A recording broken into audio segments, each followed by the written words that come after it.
to drop some college knowledge on XL Primetime. Brought to you by Modelo, the official beer of the College Football Playoff. Oh, you love Modelo when you're just sitting back and watching some great ball. They will help crown the National College. Modelo Especial, Modelo Negro, and Modelo Oro. Make sure you check them all out when you're enjoying the cerveza and some sensational college football. So let's go to both sides of these games, Leon, and let's start looking at how we think these things could play out, what might benefit one team and get them to the winner's circle, what might help the other. Texas and Clemson's a tough one. Okay, it's basically about 9.5 points right now as far as the point spread is concerned. Everyone is on the Longhorn side of this bad boy. Saturday, 4 p.m. on TNT. Okay, so yeah, get used to flipping your television around, going, By wait a the way, minute. TNT and Max. Yeah, where are these games at? But that's where it's going to be. You got to give me the schedule, bro. I'm giving it to you right now. All right, TNT and Max. Yeah. 4 o'clock Saturday. And so that's Cinemax? HBO Max? Yeah, HBO Max. Oh, HBO Max. Not Skinamax, ladies and gentlemen. I love HBO. It's now called Max. HBO Max is now called Max. Yeah, just so you can kind of sort through that. I didn't know, bro. One side versus the other, Leon. Something you like on both sides that could lead to a win. We talking Clemson and Texas? Yeah. Oh, well, listen, Clemson may be I don't know, the conference champion. They may be the weakest conference champion in the tournament, but they got in.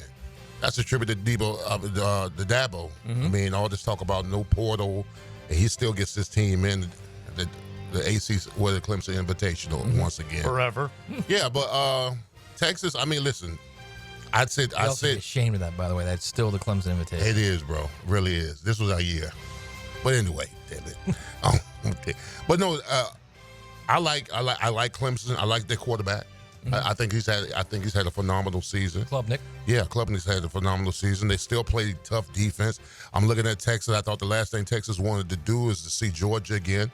They took Georgia all the way to the red tape and should have won the game, but found a way to lose it. So I like their offensive line. I like their quarterback, Euros. I like him. So I think Texas is going to win the game, but I think it's going to be a lot closer than what people think. Matt, what are you looking at? So I like Clemson's front four on defense. I think they can get after a quarterback that's not a dual threat, which is what Quinn Ewers is. Right. So I think that can help them. I just think Texas is way too talented defensively, and that Sark will eventually figure it out how to deal with that pass rush, because Clemson's gonna have problems covering those guys, those receivers. And my guess is Sark will figure it out quickly. Not like in the second half. He's going to figure it out quickly, and that's going to be a problem for Clemson, because I don't think the Clemson offense is going to have success against Texas. So they're going to need turnovers, and they're going to need a lot of mistakes. Yeah, I agree with you. This is the one potential blowout in the first round. Yeah, I'll give you one saucy that does go along with a good Modelo when we're taking a look at this college football playoff, and it's right to Matt's point and what Steve Sarkisian is going to try and do. Sark is going to try and get Quinn Ewers loose and obviously delivering the football down the field. He's got that ankle that he's got to deal with, but hopefully he'll be okay. But the team that has given up more passing touchdowns that's in the playoff than any other team is Clemson. Yeah. Saucy Nugs. 21 passing touchdowns against the Clemson Tigers. And so they're the ones that are surrendering the most. That's for sure. And we'll find out whether or not they can get the job done against Ewers and company. And don't think for a moment that you won't see Arch Manning, if that defense bows up, that you will get him in a runner's situation at quarterback. That could be a big plus for the Texas Longhorns. Maybe dual quarterbacks there. Clemson, Cade Klubnik's got to keep it clean. He really, really does. Because defensively, the stats are also pretty positive on the defensive side for the Texas Longhorns. All right, let's get to that cold game Friday night that Matt's headed to. A big search. You got Notre Dame. You got Indiana. The Hoosiers think they got something for the Irish. Yeah, I mean, listen, if I'm Notre Dame, all I'm doing is popping on the field against Ohio State. I think that physically on both sides of the ball, I think Notre Dame is imposing on Indiana as far as the running the football, offensive line, defensive line. I've got the Irish winning this game. Yeah. Yeah. And they're the favorite, but not by a ton. And I think most people think that Riley Leonard and that defense is better than maybe what Indiana's going to bring to the table. But you also take a look at Indiana's defense, and they've got to figure out a way that they can get pressure to Riley Leonard. Matt, I do believe that defensively, you're going to see what Cignetti and company has in mind. They're going to try and dial up some blitzes. Don't necessarily want to get Riley Leonard on the move because he's pretty good when he's running the football, but they're just going to try and harass him. Yeah, and I think it's also, look, Notre Dame is more than Riley Leonard. I mean, Notre Dame defensively is very good. And we talked about the schedule. I get all that.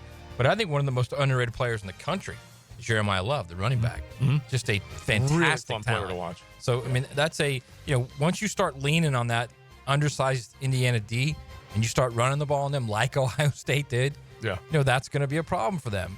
Indiana's going to need turnovers. They're going to need Notre Dame to not play its best game to win that game. Doesn't mean they can't. I can see them winning the game. Yeah. But I just think that Notre Dame's going to eventually wear them down. Here's another saucy. When you think about what Notre Dame has done, you've heard of the middle 8, which are the 4 minutes going into the half, the 4 minutes coming out of the locker room. And at home, Notre Dame is 52-0 outscoring their opponent. And that saucy nugs. That's pretty big. So that means Indiana, if they do come out of the locker room and they get the ball, they better have something. They better come up with something, and if they don't and they get on defense, they better figure out a way to stop Riley Leonard and company. All right, let's get to SMU and Penn State. Penn State, this is the noon kick, another TNT/Max game, Searcy. What's the weather? It's cold, man. It's cold. It's going to be Matt cold. was saying it was like 27 degrees, 17 degrees. For which game are we talking about? We're talking about Penn State up there. Yeah, it's 20s. 20s. Yeah. That may be factored in. That's why I love these playoff games. By the way, bro, Indiana, Notre Dame, Yeah. Friday night, 8, ESPN. Okay, Friday night. Okay. All right. Penn State, SMU is a noon kick on Saturday, TNT Max. Yep. Nice. I just threw it at Leon. So go ahead and give me some keys in that one. Well, I mean, listen, SMU they got a fast break offense. I've seen them play, coming to ACC and almost win the ACC off the first year. What's the name? What's the head coach? Jennings. No. Lashley. Lashley. He's done an outstanding job. Your old OC. Old OC. That quarterback is phenomenal as a player. And Penn State, I mean, they gave Oregon all they could. Took them down to the wire. Only lost by 7. I thought that was going to be a blowout. But Penn State, they obviously got some weapons. They play tough on defense. I think the weather's going to factor in, though. I think the weather's going to factor in at Happy Valley. So that may be the neutralizer for this offense.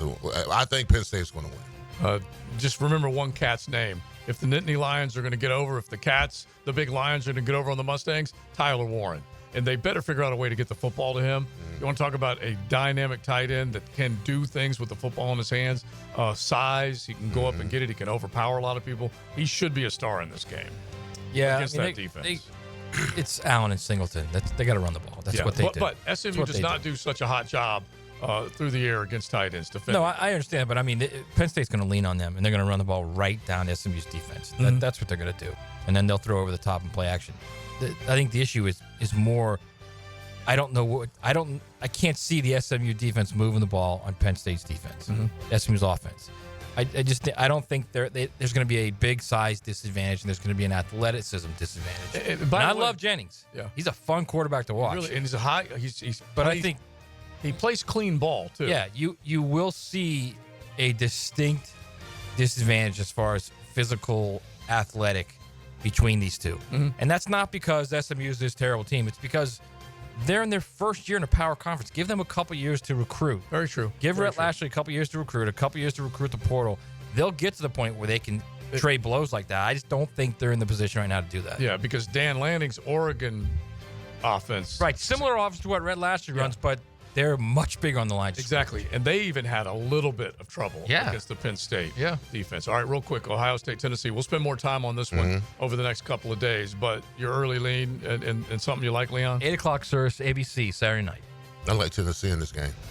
I like Tennessee because what I saw happen in Ohio State, I saw Michigan impose its will on them running the ball and then make Will Howard ineffective. I think Tennessee has the defensive front to get after him. They do. A little bit, and I think they've got the offense to run the ball, which Ohio State struggled with. So this is my first upset. There's about 100 yards average per game success rate for Tennessee on offense throwing the football, and what Ohio State does limiting people throwing the football on defense. So that's really going to be and the Nico match. can't be. He needs to be a difference maker. He needs to be a couple throws. Hey, he needs to be accurate. Yeah, he needs to be accurate. They will dial up. Josh Heupel will dial up some winning plays Nico needs to deliver the ball he does. on the spot. To back up Leon's point, okay, Tennessee's averaged 232 yards rushing a game. Everybody thinks of Josh Heupel's offense. Oh, it's still pass-heavy Samson. offense. Yeah. No, it's rush. Last year, Tennessee, they were top 10 this year. Last year, they rushed 204 yards a game. The year before, look at these Tennessee numbers. This is what they do, man. They run the football. Yeah. That's what they do. So, and I think there was 198, and the year before was 230 again. They run the ball. Yeah. They want to run the ball. So, to Leon's point, yeah, you looked at what Michigan did to Ohio State, it was very successful. Now, that being said, it's not the Michigan game. And Ryan Day's not in a situation where he's saying, I'm going to be more physical than you. Ryan Day's going to go, oh, yeah, let's throw the ball to the best player on the field, Jeremiah Smith. Well, which is what they'll do. It's not a bad idea. I'd like to see the Vols win, but I'm not sure anybody's beating Ohio State in this thing. I think Ohio State's going to come out with a mission. There's no question that he's fallen in love with Ryan Day. And it's not Ryan Day. It's their talent. All right. Listen, you were a naysayer on Will Howard earlier this year. We're going to find out whether they get the job done. Me and Leon, we smell upset city. You're both going Vols? I don't know yet. It's all. Hey guys, Taylor Doll here. Thanks so much for watching 1010XL. If you're looking for even more great content, head over to our 1010XL Jaguars page or one of our college football pages.